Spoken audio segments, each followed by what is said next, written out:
Hello, Year 12. This is the next video in the series on Richard II. Um, it follows our lesson in school last week, where we looked at Act 3, Scene 2. So let's take a look at Act 3, Scene 3 today.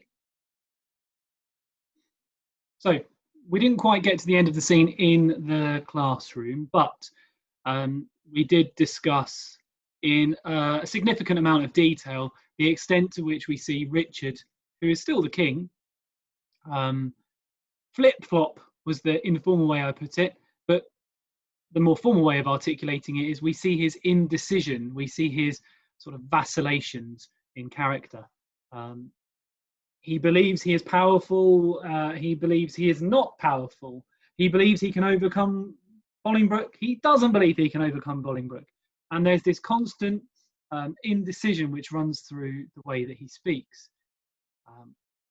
As we begin Act 3, Scene 3, which hopefully you can see on the screen, we recognise the contrast between the characters. Act 3, Scene 3 begins with drum and colours, Bolingbroke, York, Northumberland. So all of the characters are on the stage, and this is a pivotal scene in the text. To some degree, that importance is conveyed through the sheer number of characters on the stage, through the fact that we have the drum, the boom, boom, boom, which is a way of heightening the dramatic tension and also conveying that war is taking place, or the threat of war at the very least. And then as the nature of all these characters being on the stage just illustrates that heightened tensions, heightened emotions are in evidence. So the scene begins with Bolingbroke saying, effectively, we've learned intelligence that the king has disappeared off to Castle in Wales. I think it's Flint Castle, and the Welsh have gone. He's got no army. They've gone. Northumberland says that this is true. The news is very fair and good, my lord. Richard, not far from hence, hath hid his head. York then rebukes Northumberland because Northumberland calls him Richard. He says, you undermine yourself by not calling him King Richard. He is the king. Northumberland says, oh, sorry, I was only saying it to be brief, line 10. That's why I left the title out. And York says, well, there was once upon a time that if you'd been brief in that way with him, he'd have been brief with you. So if you'd not called him King Richard, if you'd been over familiar, then he would have shortened you by removing your head and putting you in your place. Bolingbroke says, oh, don't overstep the mark, uncle. Don't issue threats. York then continues, take not, good cousin, further than you should, lest you mistake. The heavens are over our heads. York reminds Bolingbroke, he sort of threatens him, but he threatens him with the heavens. Don't overstep the mark, York says. The heavens will judge you, they will judge us. We know that when a character in Shakespeare invokes the heavens and the gods, it usually comes to pass somewhere along the line. Then the rest of this particular section on the screen details Harry Percy, the son of Northumberland, coming in and saying that there's no army. Percy says, the castle royally is manned, my lord, against thy entrance. And we see Bolingbroke's sort of true intentions here. Royally? Why? It contains no king. Yes, my good lord, it does contain a king. Richard lies within the limits of, he's in there with his pals, with the people who follow him. Well, Bolingbroke is indicating there that Richard might be there, but he's no king. And so what we have here is a scene of half-truths and equivocations. Characters, Bolingbroke never quite admits that he's there to take the throne. Northumberland, who speaks on his behalf in the moments to come, never says that Bolingbroke is there to take the throne. It's all unspoken. So Bolingbroke here as a character with his half-truths is echoing Richard earlier in the text with the half knowledge that was in evidence about the death of Gloucester, Gloucester/Woodstock, depending on which name you prefer to choose. So the text relies on unspoken, unsaid knowledge all the time. Bolingbroke then tells Northumberland to go to the castle.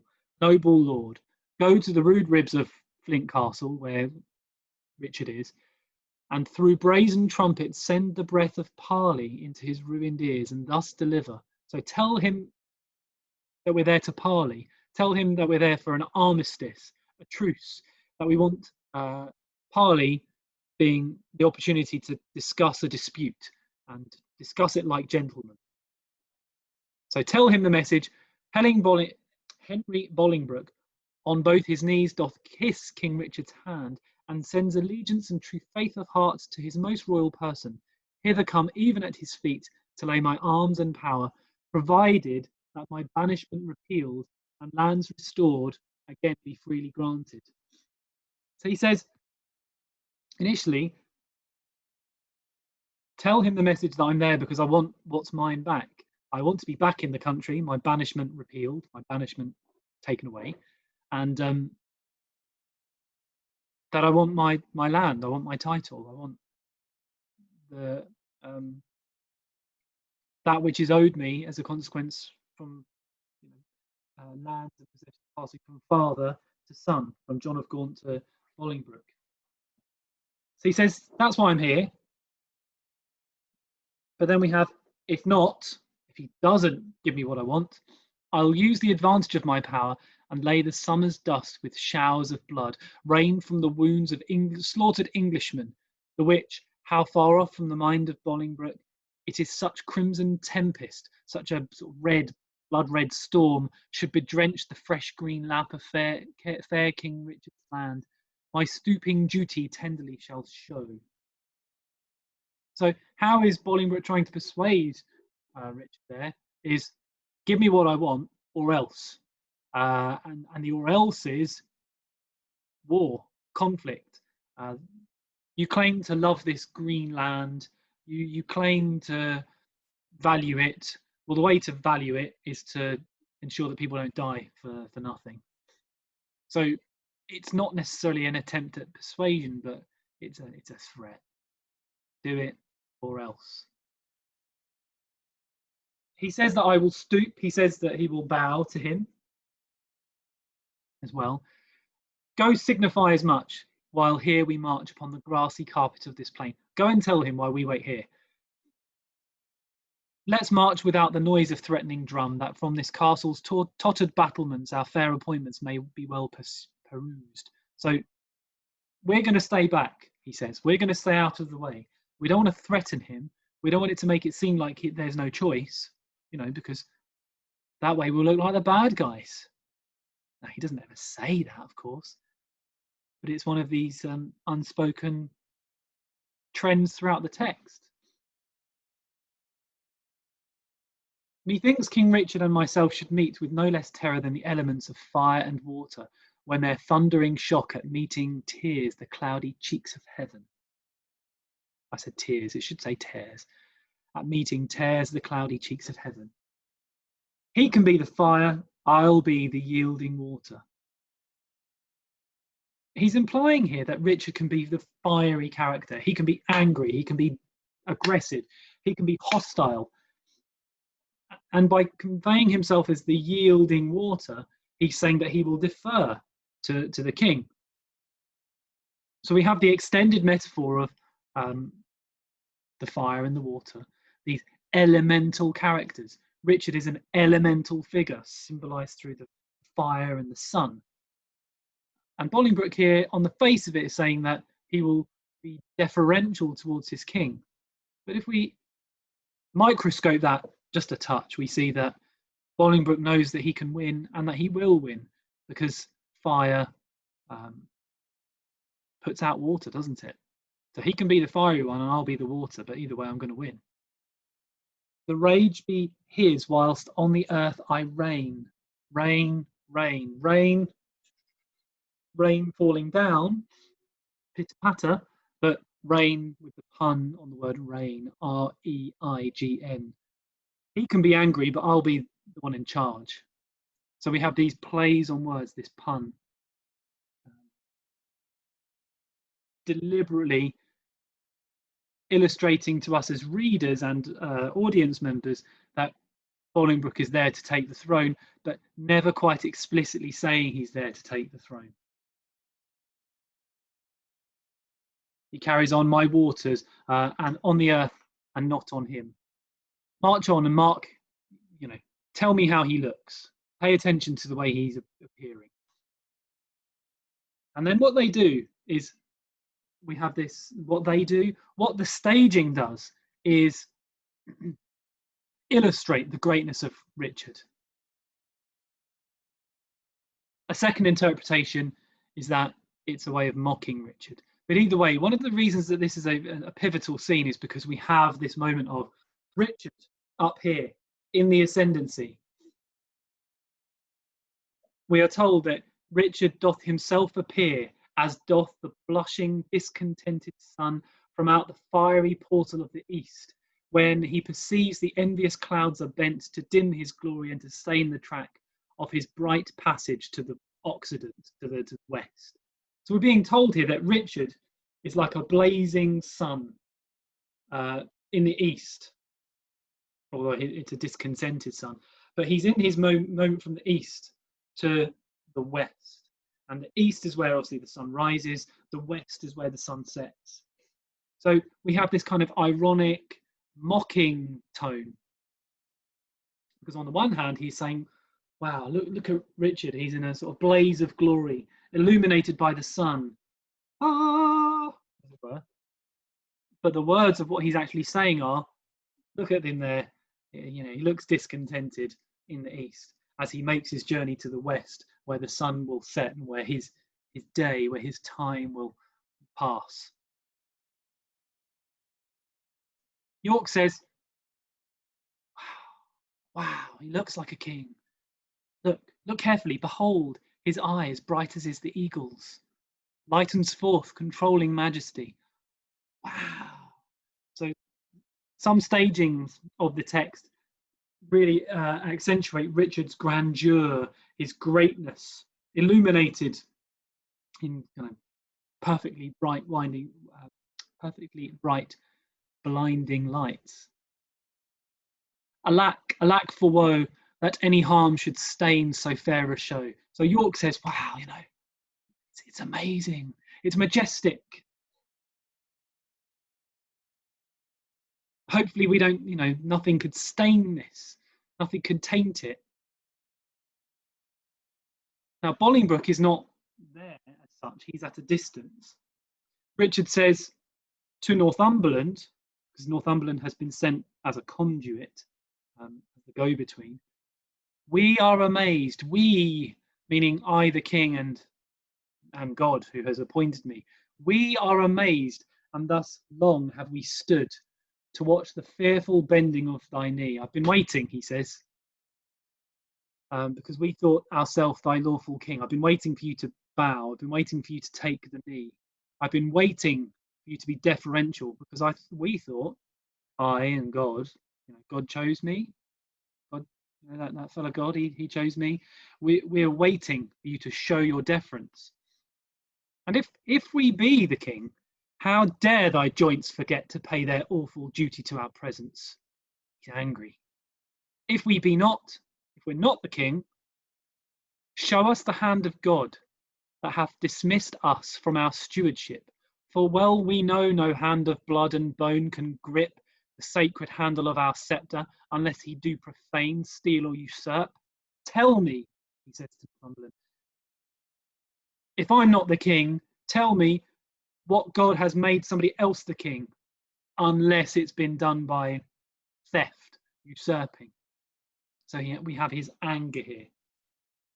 And though you think that all, as you have done, have torn their souls by turning them from us, and we are barren and bereft of friends, yet know my master, God omnipotent, is mustering in his clouds on our behalf armies of pestilence, and they shall strike your children yet unborn and unbegot that lift your vassal hands against my head, and threat the glory of my precious crown. Vengeance, he says, will strike in the future against Northumberland, against Northumberland's children, against society at large, anyone who has turned against him. It could be considered a hopeful threat, as the question on the right-hand side says, or given we know what happens in the years to come, we have the civil war known as the War of the Roses, we can see pestilence. We will see how unborn children are kind of punished as a consequence of these actions. Tell Bolingbroke, for he's only over there, for yon methinks he stands, he's only just over there, tell him that every stride he makes upon my land is dangerous treason. He has come to open the purple testament of bleeding war. He has come, he says, to start civil war. Purple testament, purple blood. But ere the crown he looks for live in peace. 10,000 bloody crowns of mother's sons shall ill become the flower of England's face, change the complexion of her made pale peace to scarlet indignation, and bedew her pastures grass with faithful English blood. Richard's words here are really quite convincing, and are in stark contrast to his words in Act 3, Scene 2, where we just saw him being chronically indecisive. Here we see some backbone. It doesn't last too long, sadly, but effectively he's warning Northumberland and therefore Bolingbroke that his actions will lead to that purple testament of bleeding war.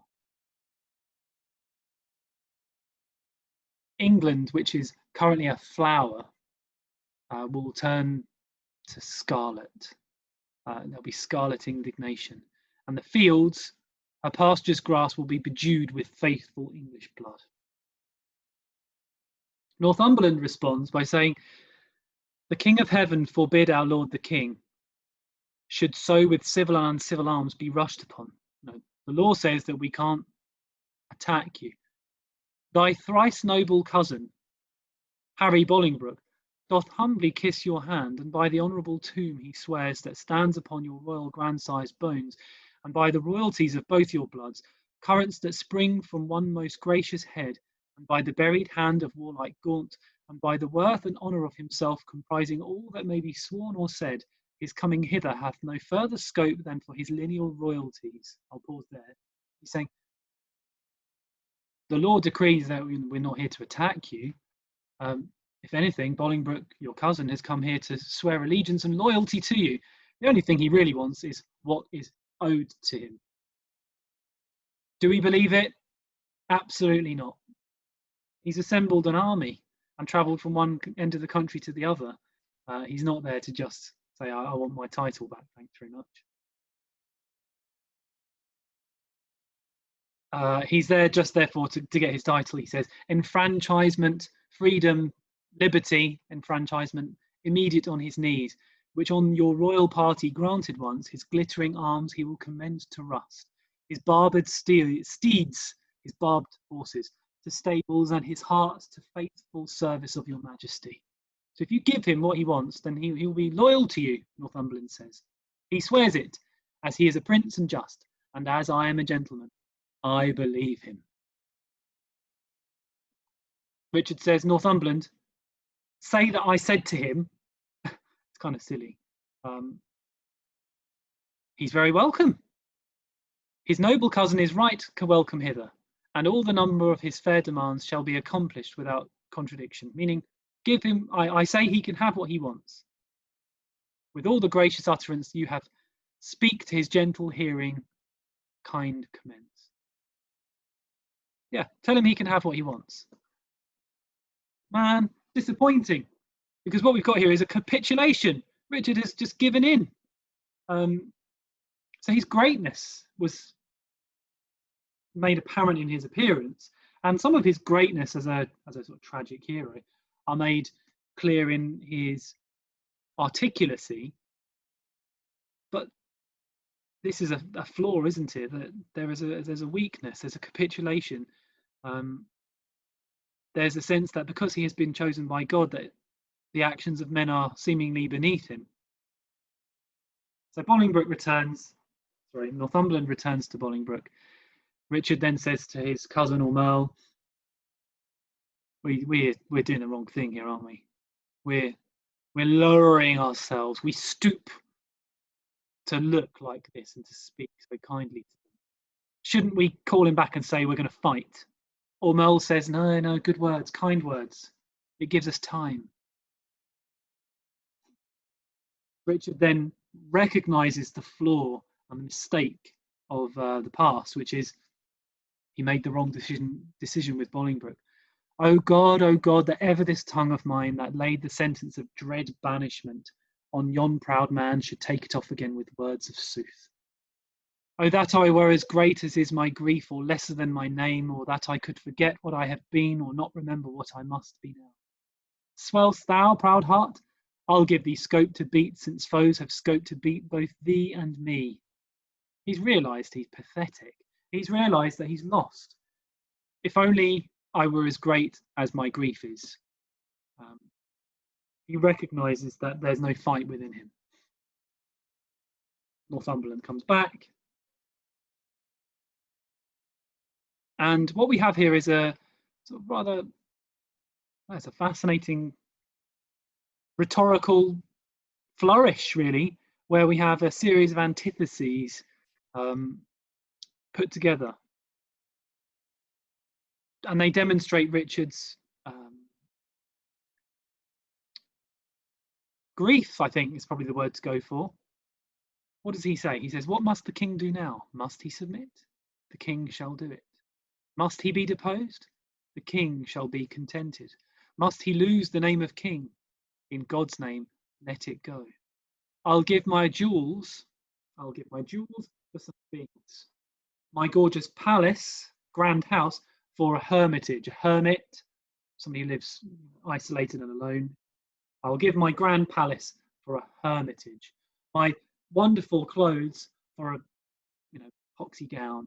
My grand goblets, my cups, chalices for a dish of wood.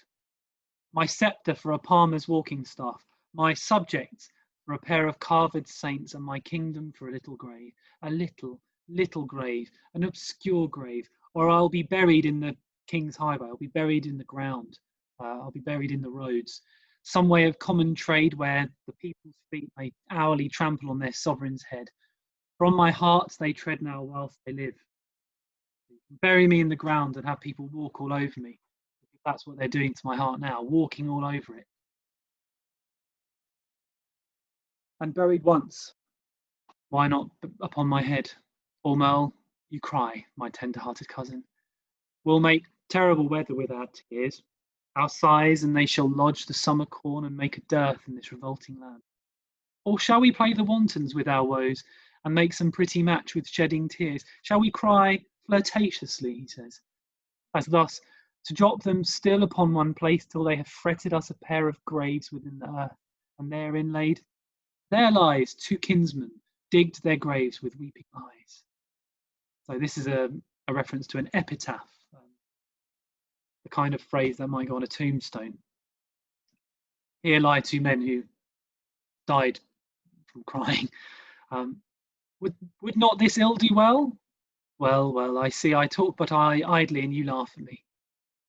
Most mighty prince, my lord Northumberland, what says King Bolingbroke? Slightly mocking tone. Will his majesty give Richard leave to live till Richard die? Will he let me live, or he's going to execute me? You make a leg, and Bolingbroke says aye. So if you put the case, then Bolingbroke may say yes.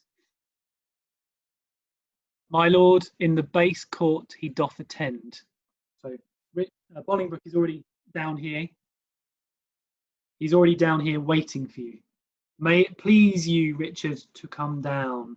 So Richard must therefore literally, physically descend. And so we have this moment of really significant stagecraft where Richard descends from on high. He descends from his position as king and he's now mixing with the regular people. Richard acknowledges his descent by saying, "Down, down I come like glycerine, phaeton, I should say, wanting the manage of unruly jades in the base court. Unruly jades in the base court where kings grow base to come at traitors' calls and do them grace. In the base court come down, down court, down king, for night owls shriek where mounting larks should sing." So the antithesis once more there, the contrasting imagery of we've got now night owls shrieking in the morning is his way of illustrating that the natural order of things is being destroyed. The reference to Phaeton is a way of reinforcing the motif of Richard and the sun, as it says on the screen there.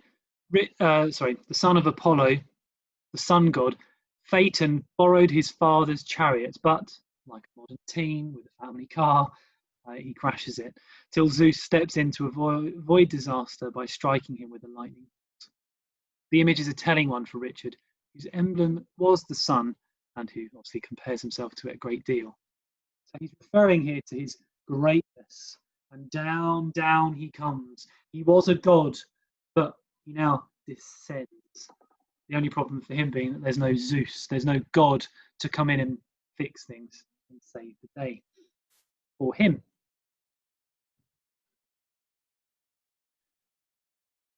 So Richard is now descending. Bolingbroke addresses Northumberland. What did he say? Bolingbroke speaks like a madman. Here he is. Stand apart, everyone. Bow down to your king. Bolingbroke kneels. Goodness me. It's disingenuous. Again, it's reinforcing the half-truths that we see in the text. It's incredibly problematic for us as the audience because we didn't necessarily admire Richard terribly, but he was the king, and Bolingbroke is a usurper. And while we may have admired him and thought he was potentially a bit hard done by, how do we feel about Bolingbroke now? He kneels. Richard says, and again we have to recognise the mocking tone, "Fair cousin, you do base your princely need to make the base earth proud with kissing it. You shouldn't bow. Me rather had my heart might feel your love than my unpleased eye see your courtesy. I'd rather that you'd shown me some love rather than you just appearing like you were doing the right thing. Up, cousin, up. Your heart is up, I know, thus high at least. Your heart is up here. This is what you want. This is what you desire, the top of your head, the crown that sits upon it, although your knee may be low. That's what you're after. I'm only here for what I'm owed. Your own is yours, and I'm yours as well. So far be mine, my most redoubted lord, as my true service shall deserve your love." I'm going to face here because we've got Bolingbroke says he's there just for his title, Lancaster, and the land, and the monies. Richard says, "That's yours. I am yours as well." It's a concession, and it's a capitulation. Richard says, I'll need your love. Thanks very much." Carrying on, Richard says, "Well, you deserve. They well deserve to have that know the strongest and surest way to get." The people deserve to have somebody who knows how to get what they want. He doesn't really believe this, of course. He addresses his Uncle York and says, "Don't cry, uncle.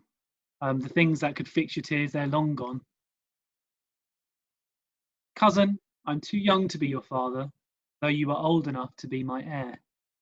What will you have? I'll give, and willing too, for do we must what force will have us do. Set on towards London, cousin, is it so? Are we off to London? Yes. Then I must not say no." He just does it. Oh, where's the fight? So disappointing. He just gives in. So his capitulation, his concession, his lack of fight, it's really quite disappointing. Bolingbroke doesn't really even have to do anything in the end other than turn up. There are no threatening drums, there's no show of force in terms of army. It just happens. So the questions for you to consider are, could he put up a stronger argument?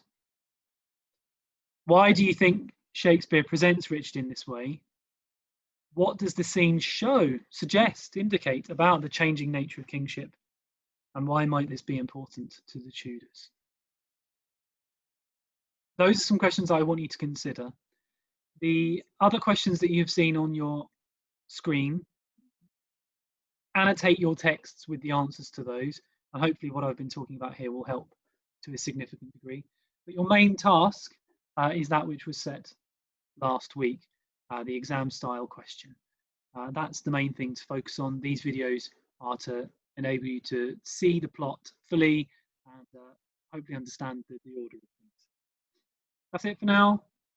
I hope that was useful and made a good deal of sense. Enjoy. Bye for now.